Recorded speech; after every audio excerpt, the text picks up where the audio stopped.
Hello दोस्तों, नमस्कार। प्रयागराज से मैं प्रवीण माहुलियार डेली डोज के इस नए फ्रेश एपिसोड में करता हूं आप सभी का स्वागत। आपने ध्यान दिया होगा, नमस्कार करते वक्त मैंने हाथ नहीं जोड़े। कल छोटी सी चोट लग गई मुझको, उसी वजह से डेली डोज आप सभी को कल नहीं दे पाया, उसके लिए क्षमा प्रार्थी हूं।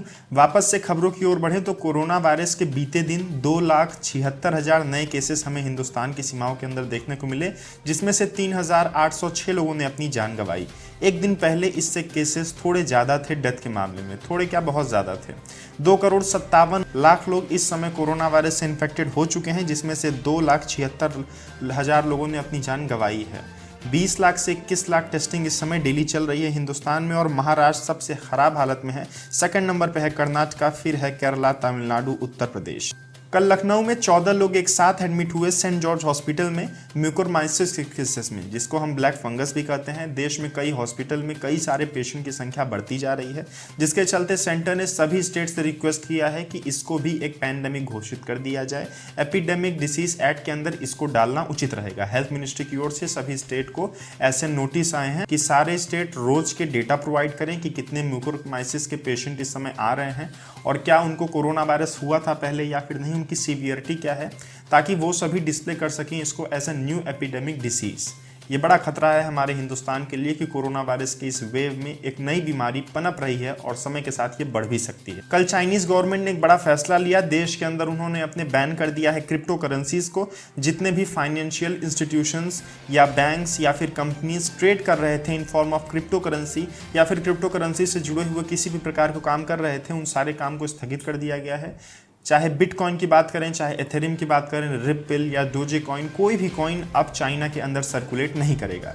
जिन लोगों ने होल्ड करके रखे थे पैसे, उनके पैसे सुरक्षित हैं। वो क्रिप्टो करेंसी को चेंज करा सकते हैं अपने एक्सचेंज के माध्यम से, लेकिन अब आगे चल के क्रिप्टो करेंसी में किसी भी प्रकार का काम नहीं होने वाला है। आपको बता दें, चाइना 75% से ज़्यादा बिटकॉइन की माइनिंग करता था पूरे दुनिया में, और ये मार्केट अब पूरी तरह से तहस नहस हो गई है। आपको ये भी जानकारी दे दें, इंडिया में भी कुछ ऐसा हो सकता है। बिटकॉइन या कोई भी कॉइन बैन तो नहीं होगा इंडिया के अंदर, लेकिन रेगुलेट किया जा सकता है। निर्मला सीतारमण का ऐसा इशारा पहले हो चुका है और आरबीआई ने भी एक कमेटी बैठा दी है। लगभग सभी बैंक ने सभी एक्सचेंज कंपनी से मुंह मोड़ लिया है और पेटीएम पेमेंट बैंक ही उनका इस समय सहारा बना है। अब जरा साइक्लोन तौकते पे नजर डालते हैं। 53 लोग गुजरात की सीमाओं के अंदर अपनी जान गंवा चुके हैं। पीएम मोदी ने हवाई इंस्पेक्शन किया एयरक्राफ्ट में बैठ के, और पूरे व्यू का उन्होंने आकलन किया है। 1,000 करोड़ रुपए का बजट भी उन्होंने रिलीज किया तौकती तूफान से लड़ने के लिए। और आपको बता दूं कि 2 लाख रुपए उन लोगों को मिलने वाले हैं जिनके घर से कोई भी फैटल डेथ हुई है इस तौकते तूफान के चलते, और 50,000 रुपए उनको मिलेंगे जिनके घर में किसी को इंजरी हुई है।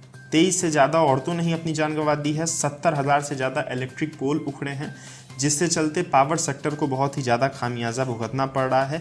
9600 विलेजेस में पावर कट हुआ। इसके साथ ही साथ दोस्तों 1505 पक्का प्राइवेट हाउसेज डैमेज हुए हैं। 685 से ज़्यादा कैटल या लाइव स्टॉक मरे हैं। 370 गवर्नमेंट बिल्डिंग्स खराब हुए हैं और 30,000 से ज़्यादा झोपड़पट्टी वाले घर बुरी तरह से क्षतिग्रस्तित हुए हैं।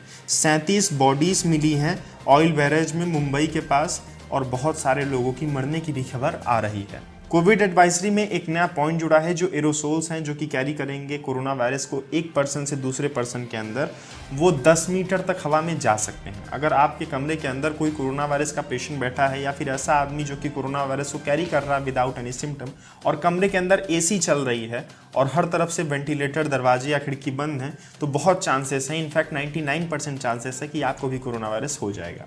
आप मॉल्स में जा रहे हैं, पिक्चर हॉल्स में जा रहे हैं, या फिर ऐसी जगह जा रहे हैं जहां सेंट्रलाइज्ड एसी लगा है, वहां पर भी ये दिक्कत आ सकती है अगर प्रॉपर वेंटिलेशन नहीं हुआ। प्रॉपर वेंटिलेशन में केवल एक जगह आपको सुराख नहीं चाहिए, झरोखा नहीं चाहिए, बल्कि एग्जॉस्ट फैन चाहिए। और अगर आपके यहाँ एसी है तो आप एनक्लोज करके ना रखें पूरे एनवायरनमेंट को, और पंखों का इस्तेमाल करें, यही बेहतर होगा कोविड एडवाइजरी के हिसाब से। आईसीएमआर ने परमिशन दे दिया है रैट को, रैट मतलब चूहा नहीं दोस्तों, रैपिड एंटीजन टेस्ट, जो कि आरटीपीसीआर टेस्ट का छोटा रूप है। इसमें ये श्योर नहीं है कि सारे जो रिजल्ट आएंगे वो पक्के ही ट्रुथ रहेंगे, पर 99.9% इसमें सही आकलन आप सभी को देखने को मिलेगा। आईसीएमआर ने कहा है कि अगर आप बीमार हैं या फिर आपके अंदर किसी भी प्रकार की कॉमोडिटी, आप जाके लैब टेस्ट ही कराएं, नहीं तो 250 रुपये का ये रैट किट आप ले सकते हैं, घर लाइए और बढ़िया इसमें अपना टेस्टिंग कीजिए। आप नेगेटिव आते हैं तो मजे कीजिए, लेकिन अगर आपको प्रॉपर ऑथेंटिकेशन चाहिए तो फिर RT-PCR टेस्ट ही कराइए लैब के अंदर। बहुत ही लोगों के लिए हेल्पफुल होगा और हम इसकी प्रतीक्षा जल्द कर रहे हैं। मात्र 250 रुपये में ये लॉन्च हुआ है। व्हाट्सएप को मिनिस्ट्री ऑफ IT की ओर से एक चेतावनी मिली है। व्हाट्सएप ने कुछ ही समय पहले पेश किया था प्राइवेसी पॉलिसी, जिसके तहत इंडियन यूजर से वो परमिशन मांग रहा था कई सारी प्राइवेसी में इन्हेल करने के लिए, और इंडिया में इसको बुरी तरह से खारिज कर दिया। जनता ने इसको बुरी तरह से मना कर दिया पूरे दुनिया भर में। तो व्हाट्सएप ने जनवरी से एक्सटेंड करके 15 मई तक इस टाइमलाइन को बढ़ा दिया था, और फिर उसके बाद ये लोगों के फीचर्स कम कर देंगे। आप चैट नहीं कर पाएंगे, कॉल नहीं कर पाएंगे व्हाट्सएप पे, अगर आप सभी इस प्राइवेसी पॉलिसी को एक्सेप्ट नहीं करते हैं तो। मिनिस्ट्री ऑफ IT ने अच्छा कदम उठाया। व्हाट्सएप के CEO विल को चिट्ठी लिखी उन्होंने और कहा कि जल्दी से जल्दी अपनी इस प्राइवेसी पॉलिसी को बंद कीजिए। और भी तमाम सवाल उन्होंने पूछे कि आप क्यों ऐसा कर रहे हैं और प्राइवेसी में आपको ये सारी जानकारियां क्यों चाहिए। सारे सवाल का जवाब अगर 7 दिनों के अंदर नहीं आता है व्हाट्सएप के CEO के माध्यम से, तो फिर नेसेसरी एक्शन लिया जाएगा व्हाट्सएप के खिलाफ। ये एक्शन बिल्कुल वैसा हो सकता है जैसा PUBG और टिकटॉक के खिलाफ लिया गया था। हो सकता है, नहीं भी हो सकता है। आपका इस बारे में क्या सोचना है, कमेंट करके अपनी राय दीजिए। आइसबर्ग A76 अंटार्कटिका के रोने आइस शेल्फ के वेस्ट साइड से कटकर वेडल सी में गिर गया। सी में गिरने की वजह से क्या होता है, सी का लेवल बढ़ता है और ये आइसबर्ग फ्लोट होकर किसी और आइलैंड से टकरा सकता है। अनुमान है कि जो सबसे नज़दीक का आइलैंड है उस पे ये टकरा सकता है, जहां पर शेरों की काफ़ी अच्छी प्रजाति और पेंगुइन्स भी रहते हैं। बर्फीले शेर होते हैं जो कि विलुप्त होने की कगार पे हैं और उनकी जान को इससे खतरा हो सकता है। ये आइसबर्ग कोई आम आइसबर्ग नहीं है, दुनिया का सबसे बड़ा आइसबर्ग है। आइसबर्ग मतलब एक ऐसा बर्फ का टुकड़ा जो कि कट के गिर जाता है ग्लेशियर से और समुद्र में वो तैरने लगता है। कोई भी चीज़ उससे टकराती है तो गंभीर रूप से घायल हो जाती है, जैसे कि टाइटैनिक।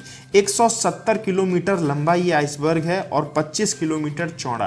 दिल्ली से भी बड़ा ये आइसबर्ग है, इससे आप अनुमान लगा सकते हैं। नासा के साइंटिस्ट ने सैटेलाइट से इसकी तस्वीर लेके पूरी दुनिया को आगाह किया है। बस दोस्तों, खबर अच्छी नहीं आ रही है, इससे ज़्यादा खबरें आपको नहीं सुनाने वाला हूँ।